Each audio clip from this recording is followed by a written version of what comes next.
Imagine this. Tools are primitive, knowledge is limited. Performing ancient surgery, drilling a hole in the skull. This is trepanation. Across the globe and throughout time, cultures practiced trepanation. They used it to treat headaches, seizures, and mental illness. The core practice remained the same. To access the brain, you must first go through the skull. Many patients survived the procedure. Some skulls show signs of healing. In this exploration of trepanation, we'll delve into its history, uncovering tools and techniques, examining archaeological evidence, unlocking the secrets of trepanning. High in the Andes Mountains, shrouded in mist and mystery, lies a land steeped in ancient history. Civilizations rose and fell, leaving behind tantalizing clues. Thousands of skulls bearing the mark of the surgeon's hand. The earliest evidence of trepanation dating back to 6500 BCE. The Peruvian skulls offer a fascinating glimpse into the past. They tell a story of innovation and adaptation. Early trepanations used a scraping technique with obsidian. Later, more sophisticated methods like drilling were developed. Some skulls show signs of healing, indicating survival. The Andes Mountains hold the earliest evidence of trepanation. Across the Atlantic, another culture explored the mysteries of the skull.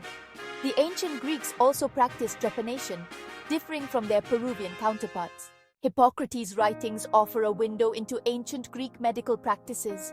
He describes trepanation instruments like the terebra and meninx. Patient selection, hygiene, and post-operative care were crucial. Observation and documentation were emphasized. This approach influenced medical practices for centuries. Imagine the trepanist's toolkit.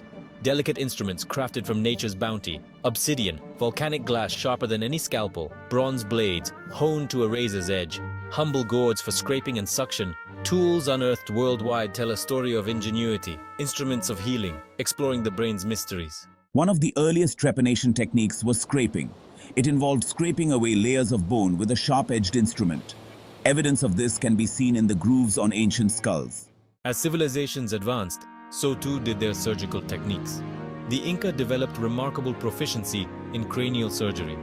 They used bronze or copper chisels to create precise skull openings. The Inca also managed pain and prevented infection.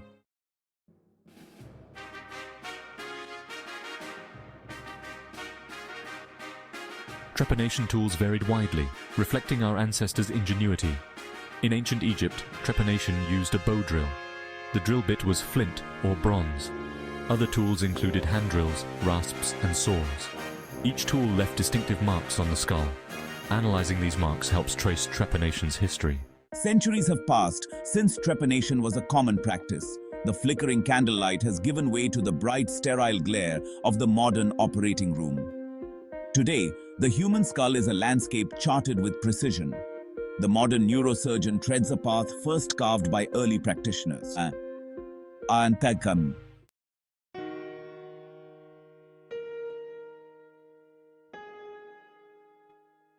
Section 2.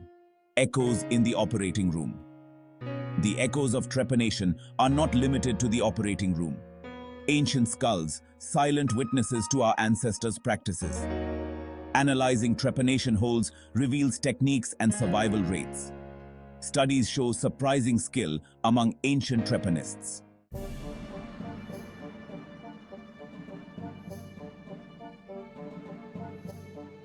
The ethical quandary, a hole in our understanding. Trepanation offers insights, but raises ethical questions. Consent is a major concern. Were individuals willing or coerced? Approach with sensitivity and respect. Ethical implications extend to modern times. Trepanation. Reimagined, a legacy of curiosity. The enduring fascination with trepanation speaks to our curiosity about the human brain and desire to alleviate suffering. It represents an early attempt to understand and treat the most complex organ in the human body. The legacy of trepanation is complex and multifaceted, a reminder of our ancestors' ingenuity and resilience, a testament to the power of belief and the human desire for healing. Lessons from trepanation remind us of the importance of curiosity and ethical consideration in medical progress. Trepanation and the soul. Trepanation is deeply spiritual. It was a journey into the soul.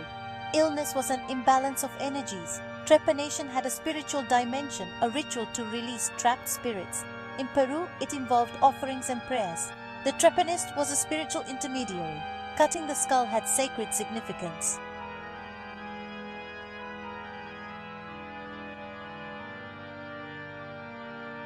Trepanation was linked to shamanism, involving altered states to communicate with the spirit world. Shamans, seen as healers and guides, entered trances through drumming, chanting, or substances. Trepanation was a shamanic initiation or tool for enhancing spiritual power. Drilling the skull created a portal to the spirit world. Multiple holes in skulls increased spiritual receptivity. Trepanation highlighted the interconnectedness of body, mind, and spirit. The human skull, as the protective casing of the brain, has long held significance in rituals and symbolism across cultures. Trepanation transforms the skull into a canvas for beliefs, identities, and divine connections. In ancient Peru, trepanation holes varied by social status and geographic location. These variations show trepanation as a culturally mediated practice. Modifying the skull carries profound symbolic weight. It speaks to the human desire to leave a mark, even in death.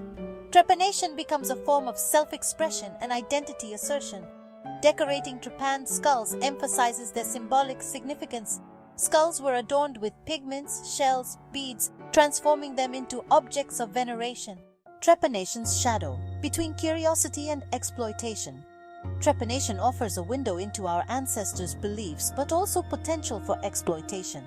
The power dynamics in surgery highlight the potential for abuse. Modern medicine's dark history mirrors ancient practices' potential for harm. We must approach trepanation with nuance and critical reflection. The trepanned skull, a silent sentinel from a distant past, stares back at us across millennia. A testament to human ingenuity and the enduring mysteries of the brain. It reminds us that the quest to heal is deeply woven into our history.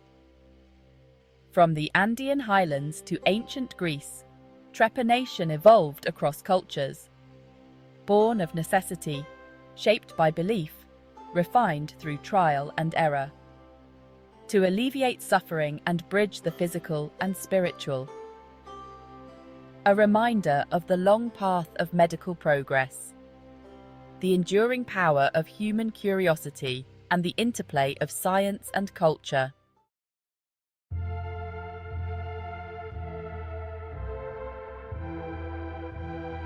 What lessons can we glean from these silent witnesses to our past?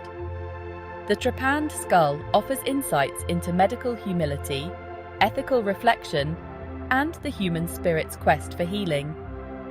It reminds us of the courage and desperation behind these acts, and the importance of informed consent and ethical oversight. The story of trepanation is not confined to history. It resonates today in modern neurosurgery and ethical debates. As we delve into genetics and neurology, ancient ethical dilemmas resurface. The trepanned skull reminds us to respect the human body. The future of medicine lies in learning from the past. By studying our ancestors, we can innovate humanely. The trepanned skull guides our journey of healing.